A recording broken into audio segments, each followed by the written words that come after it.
Lastly, let's create the ML project file for the model training component. The first thing will be obviously the name of the component, and I'm going to copy the name of the folder. And then we'll have to specify the Conda environment, which again will be conda.yaml.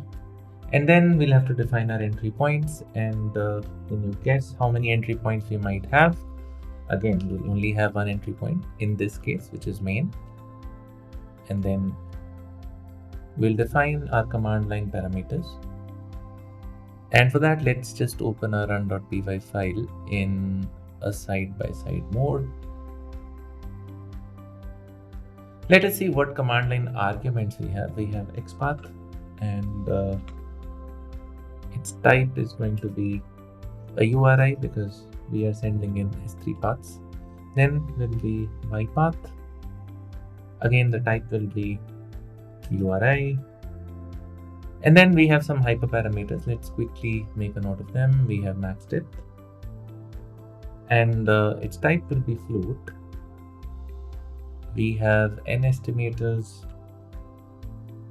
Its type will be again float, and let's have n jobs, and its type is going to be float again. We'll do the conversion to int inside the script if desired.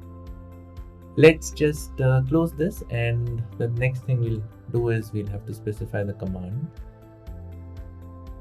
and the command is going to be again python run.py, and then we'll specify the command line arguments very quickly.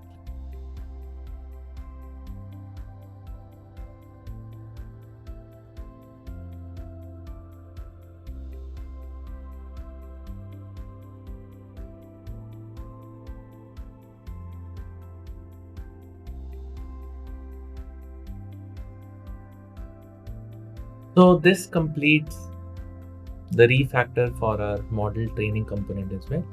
Now we will see how will we run first the data validation component, and the feature engineering, and the model training component in a sequential manner, and try to refrain from running it manually like we've been doing using MLflow. So let's see that in the next couple of videos.